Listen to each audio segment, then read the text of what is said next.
Right, welcome everyone. I think we can get started. We have a good turnout. Okay, and I'll invite Galina and Alad on camera when they can join us. And again, welcome to the 2025 Threat Recap webinar hosted by Kella. We're really excited to have everyone today as our team does a deep dive into some of the key threats and findings from H1, covering hacktivists, Infostealers, ransomware, emerging vulnerabilities, and a whole lot more. All right, so we'll go through some housekeeping tasks to start. So everyone is muted. You can ask questions at any time, though, through the Q&A tab on the Zoom menu. If we don't get to them live in the chat, Galina and Alad will be on the line to answer at the end of the session. We will also email you a recording of the original session after the event. And then if you have any questions or issues with Zoom, just go ahead and contact us in the chat and we'll help you get sorted out. I should also mention I'm Nicole Canula. I oversee marketing communications for the North American team.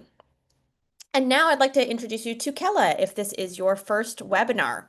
So we are an intelligence-driven external threat exposure management company. So what that means is that our core, we monitor the cybercrime underground in the deepest and darkest corners of the web, Telegram channels, forums, and other sources. And we combine that with external attack surface management, third-party risk management, and GenAI security to give our customers a full view of the risk and exposure to threats, which results in prioritized, actionable insights that are integrated into your daily workflows. So again, welcome everyone, and I won't take any more of the time on getting us set up. I'd like to pass it right over to our hosts today. We have Alad Ezrahi. He is the Threat Intelligence Team Lead, and he's joined by Galina Visosky, who is our Threat Intelligence Analyst. And I'll let you two take it from here. Thank you so much. Thank you, Nicole. Thank you very much. So first of all, thank you everyone for joining today. Today's agenda, we will see some key aspects related to hacktivism, Infostealers, ransomware, and vulnerabilities. We will look at our observations, some trends, statistics, and also our predictions to the future. And lastly, we will answer your questions if you may have ones.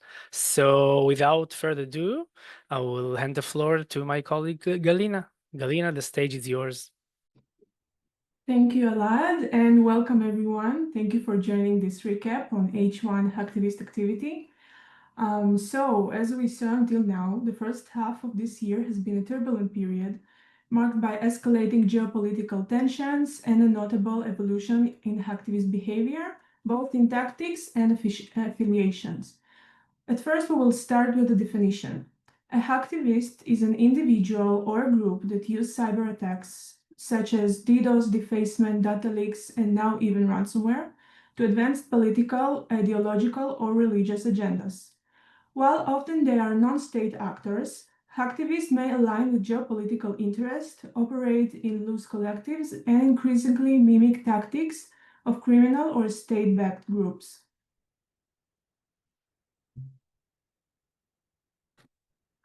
In early 2025, hacktivist communication patterns begin to shift noticeably. As Telegram channels faced increased moderations and hacktivist collectives are adapting their communication strategies, becoming more agile, dispersed, and opportunistic in response to disruption. At the same time, Kella observed a decline in public-facing activity from some major groups, such as Russian Cyber Army, for example, but this does not necessarily signal their retreat.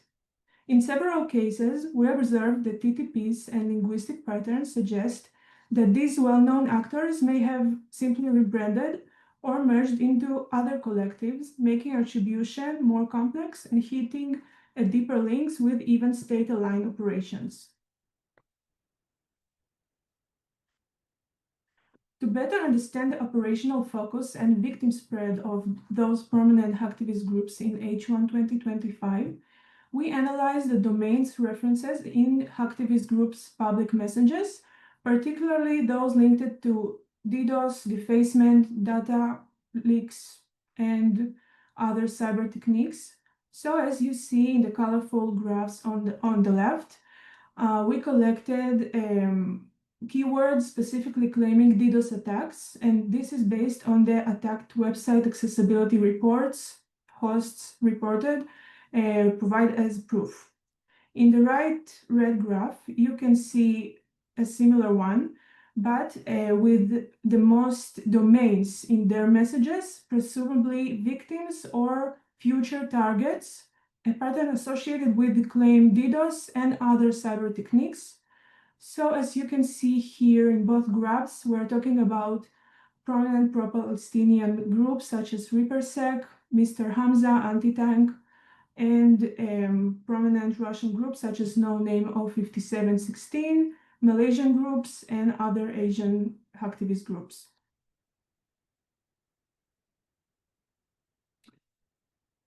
H1 marked a sharp tactical evolution.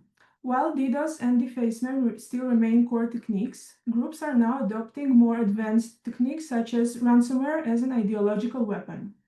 In February, we observed the pro-Palestinian team called the Moroccan Dragons announced their ransomware strain called Dragonsware, showing how hacktivists are escalating their impact, and they say they will use it against perceived enemies of Morocco and Palestine, highlighting the geopolitical effect they're trying to get. After that, we observed Dynet also introducing its LockNet ransomware as a service platform, claiming to access cybersecurity companies and involving broad, ideologically driven ransomware campaigns.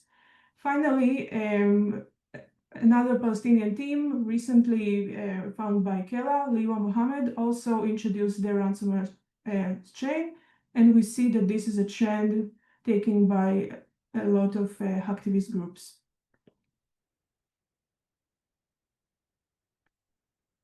In 2025, hacktivist alliances became more organized, coordinated, and geopolitical in nature compared to 2024. We observed a new Islamic cyber coalition led by a prominent Palestinian hacktivist individual called Mr. Hamza that is actively recruiting from Muslim-majority nations and even aligning with key pro-Russian actors and other pro-Russian groups too. Meanwhile, TUNET, a pro-Russian group, announced it would pause attacks on the United States infrastructure after political developments regarding the possible, in the past, Russia-Ukraine conflict ceasefire, signaling that the hacktivist operations are increasingly and actively responsive to foreign policy shifts in real time. And finally, the veteran groups Anonymous Russia also returned to operations, adding to the swelling pro-Russian hacktivist landscape.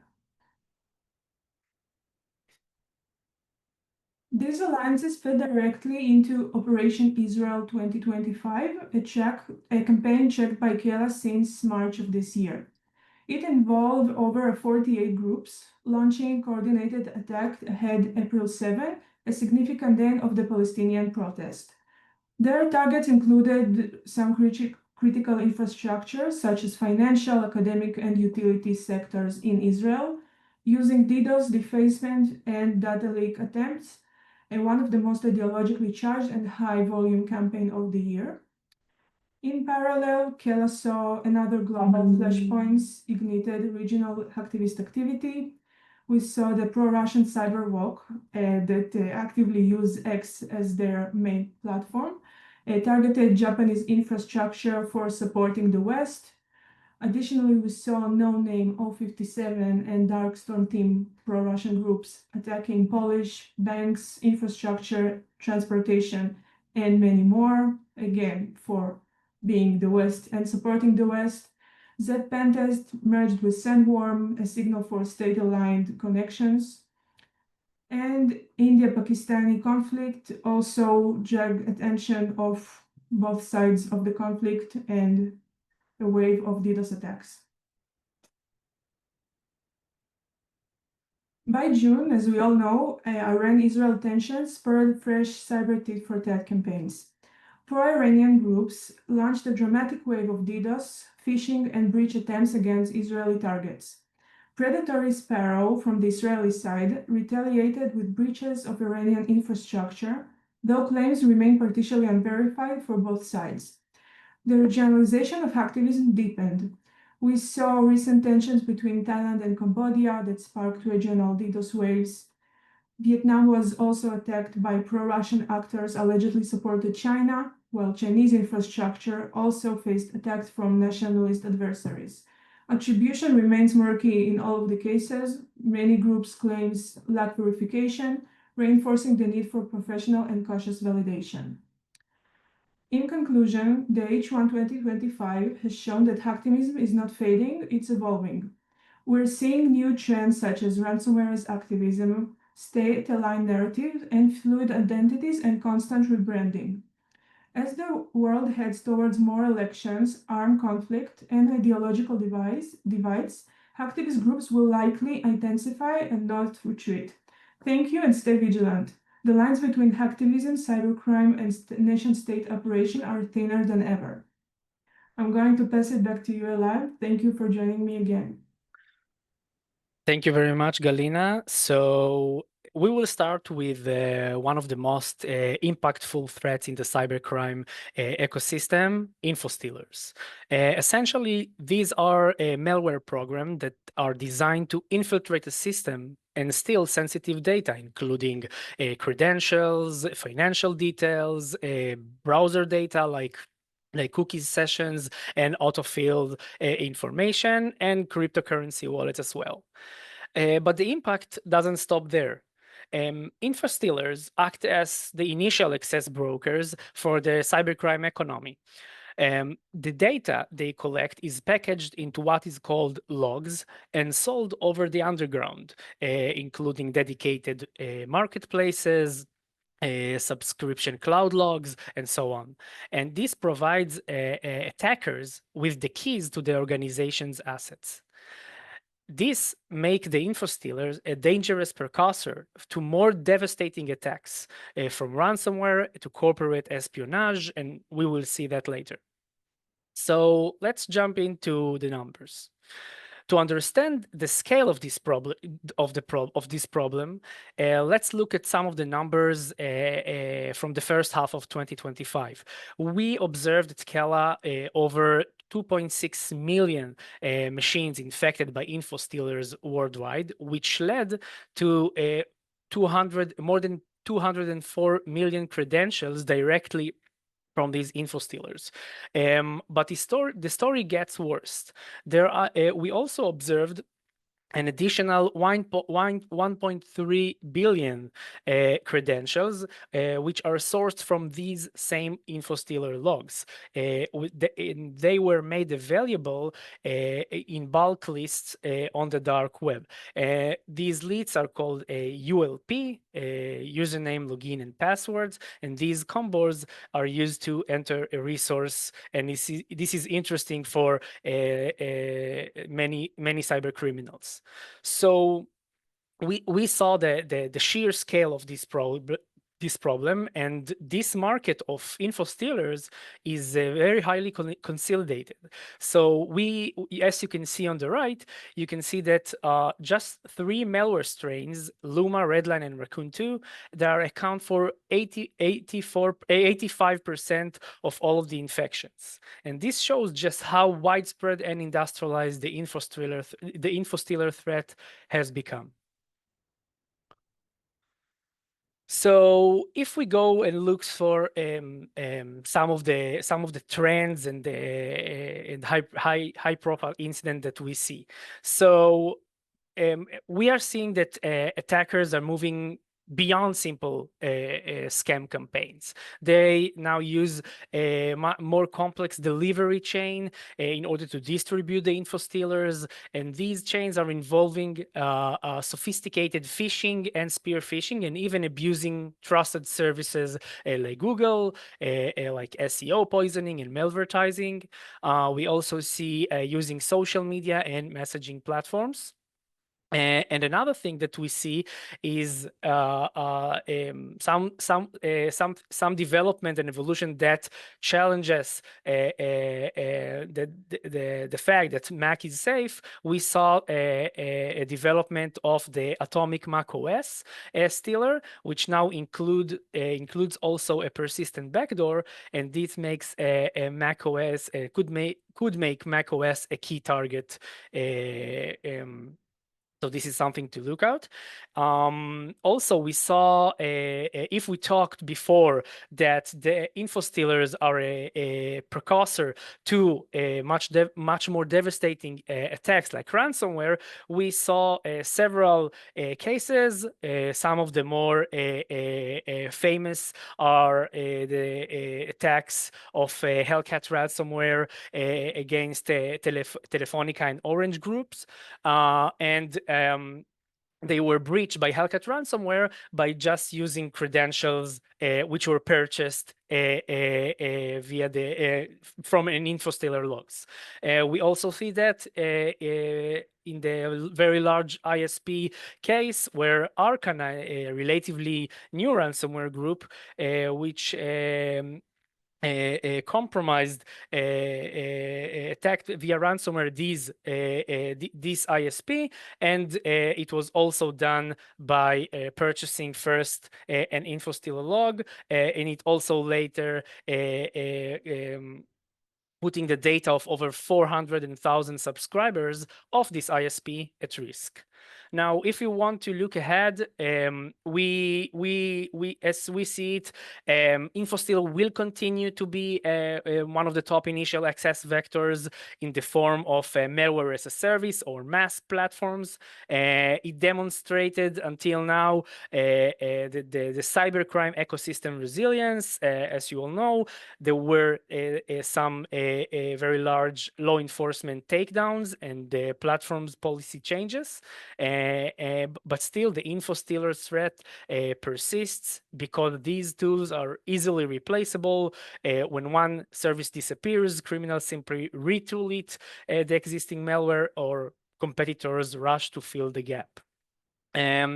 It is also very possible that we will see a growing focus on not only Windows users, but also mobile in general. And we also already talked about Mac OS, the Atomic Stealer, where the enterprise work now happens more significantly. Think about yourself when you may use the phone for work purposes. So modern stealers, they steal session cookies and MFA codes, and they no longer stop at passwords. So if they steal them, so basically stealing the mobile sessions will could become a foothold for ransomware attacks, and like it happens in the desktop stealers ecosystem. And even maybe one step ahead, we also may see cross-platform stealers that harvest passkeys which live in device secure elements.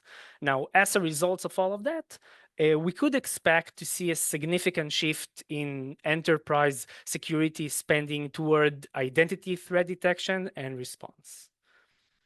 So next we will turn to another devastating threat that there is no need to introduce, the ransomware. One of the high-profile threats facing organizations today. And what we saw in Kela, that in the first half of this year alone, we tracked over 3,600 publicly named victims. It was perpetrated by 94 distinct ransomware gangs. The US continues to be a primary target, making up more than half of all victims worldwide. And this is all fueled by the ransomware as a service, or RAS model, which allows ransomware developers to basically lease their malware to affiliates and dramatically scaling the number of attacks. So let's see some statistic that we were able to analyze via our data lake. As you can see in the graphs, the top ransomware groups, most active ransomware groups were Clop, Akira, and Killin. And Clop tops this list. Many of these victims claimed by Clop ransomware group, they were exploited via a critical vulnerability in the Clio software, which basically illustrates the power of this supply chain attacks. We will talk about this also later. We also see in terms of sectors, the top affected sectors are the manufacturing and industrial products, and also the professional services. This is also aligns with what we see last year. And as far as and if we talk about the notable incidents, we can see that hackers under the Scatter Spider cybercrime group that are affiliated or believed to be affiliated with the Dragon Force ransomware group, they launched a targeted campaign. I'm sure that you all heard about it. A targeted campaign against major retailers in the UK and in the US, including Marks and Spencer and Co-op. And there was also a very notable attack of the Killing Group, one of the most active groups out there. And they hit the very large US publisher, Lee Enterprises. It resulted in over $2 million and also a massive data breach. So let's look at some of the trends and our prediction. So basically, we saw, and we also believe that they would continue to be the focus on the supply chain, because compromising one vendor can provide access to hundreds of victims, and it's a very cost-effective in the eyes of a ransomware group. So we believe this strategy will also continue. We also saw, like you've already heard about the Blackbuster leaked internal chats earlier this year. So we analyzed this data, and we, of course, wrote reports and blogs about it, and of course, other webinar which you welcome to see on our website. And we saw that one main tactic of this group, even this very skillful group, it was to outsource their operation, whether it's buying initial access from an Infostealer market, or whether it was using phishing as a service platforms. So it's very interesting, but they really want to outsource the dirty work and to work with professionals in different realms. So they basically outsourced some of the stages of their attack chain. Another key shift that we see is move towards data theft as the primary extortion lever. This is kind of an evolution where the extreme, let's say, example is like the WorldLeaks. WorldLeaks is a rebranding of the Hunters ransomware group. So even if of course they still encrypt files, but they really want to leverage this shaming strategy and into the threat to public release the sensitive data of the victim. So in terms of predictions, we think it will continue to rise. It will continue to rise in the RAS model. We also think, like I said, the supply chain attack will remain a primary, highly effective strategy. Outsourcing, again, it's much more effective for them, and not wasting time on them trying to understand how to doing the phishing properly, how to doing to have the initial access to the targeted victim properly. They prefer to save that time and to pay someone professional to do it, and they will get easier access like that. Another thing that we saw, it's the multi-extortion will become a standard practice. That's what we see, including data theft, the credential resale, and also other attacks like DDoS. And one very interesting thing that I want to show you, very fresh, relatively fresh, is this one. This is a post from Kela's system that basically shows killing one of the most active ransomware groups, which we talked about. So killing here, they in their thread in one of the underground forums, they basically talk what will be the tactics that they will use in the future. They will say that if the victim is not paying, we have some specialist in the legal realm, that in the legal department, how they call it. So and they can look for documents that will could cause stress to the victim, because they will send it to the relevant authority, like the tax services, law enforcement agencies, and so on. They also elaborate here on other tactics as well. Hurting the clients, call the clients to file a lawsuit against the victim if the victim does not pay. So this is just another example, very fresh example of what that this prediction is basically. This is why we predict it. So, and the last thing, finally, let's talk about the vulnerabilities. This is also something that no need so much to introduce. Like you all know, unpatched flaws in software or hardware, and continue to be a fundamental weakness that criminals are very eager to exploit. And they are moving faster than ever. The data shows their very rapid exploitation of vulnerabilities. For example, something that we will see later is the Roundcube webmail, vulnerability in the Roundcube webmail, which basically shortly after the patch, after the company issued the patch, the attackers operationalized this bug very, very quickly and sold it on the underground, very famous underground forum. Also, based on our observation of the frequency CVEs, sorry, just a second. Oh, just a second.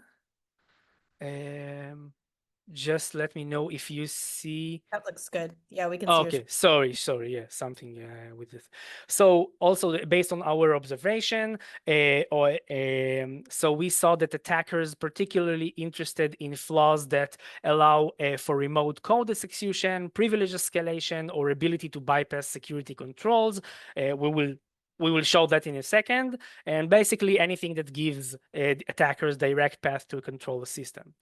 Also, we saw that cyber criminal discussions around CVEs or new CVEs, they appeared on average within, I don't know, a couple of days, 1 or 2 days following the CVE disclosure, some of them even on the same days, and the discussion continued for months after the disclosure.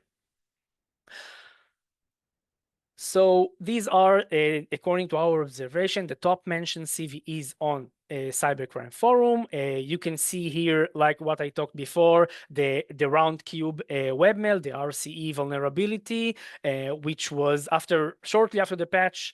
It was weaponized by hackers and it was sold in a very famous underground forum. It was there was a lot of discussions about it.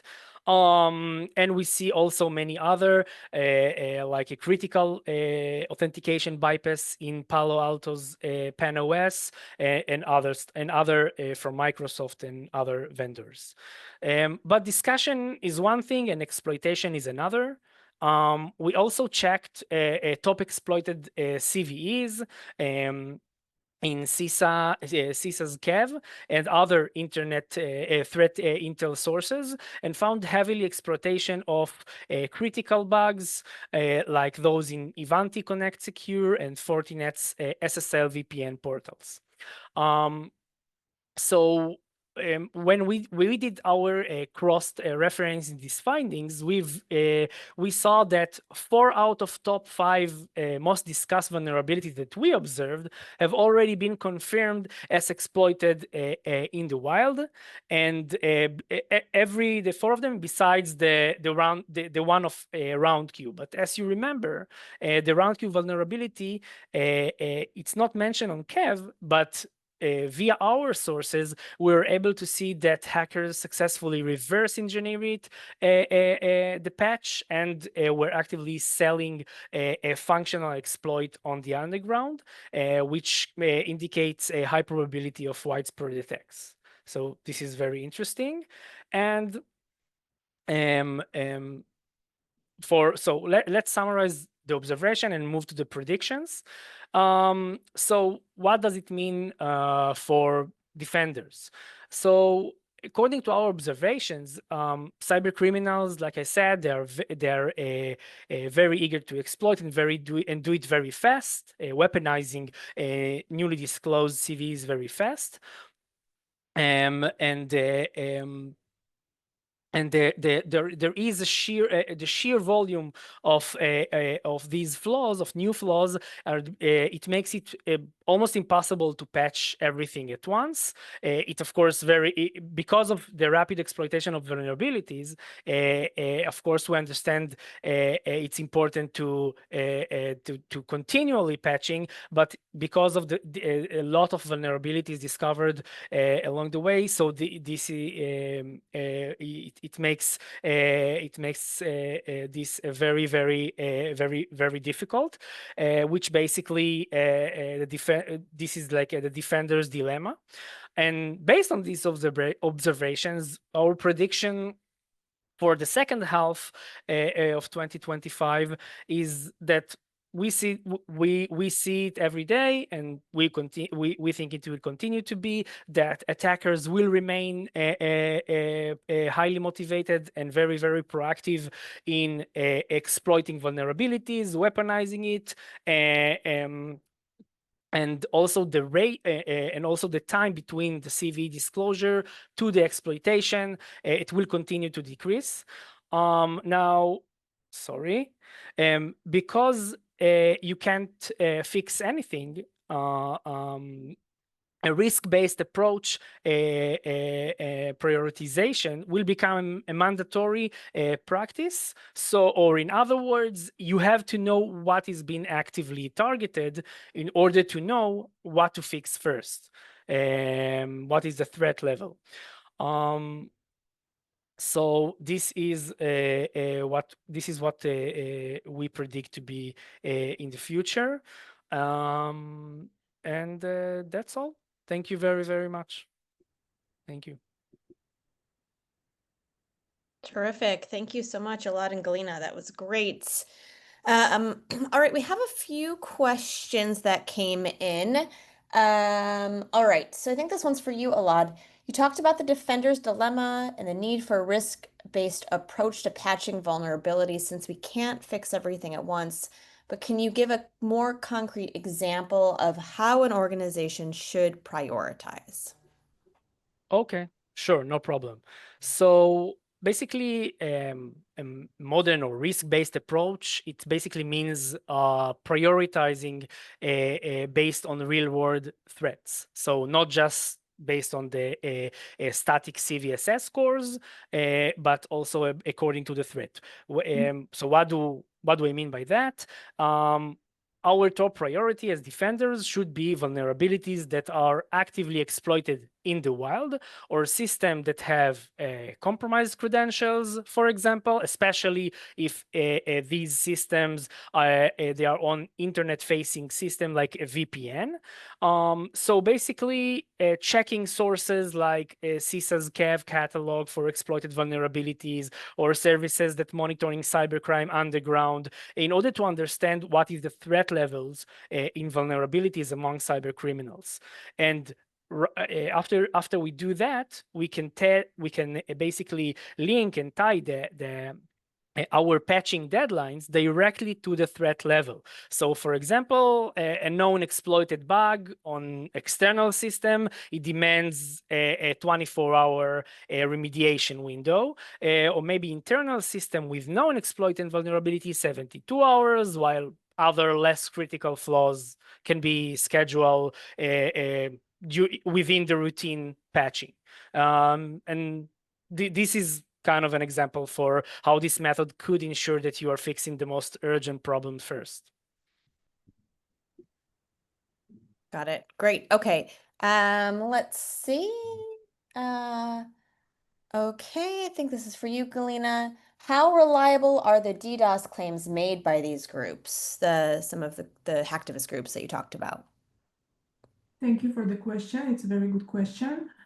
So basically, some hacktivist groups bolster their DDoS claims via accessibility reports or screenshots showing a site is allegedly down, increasing their credibility.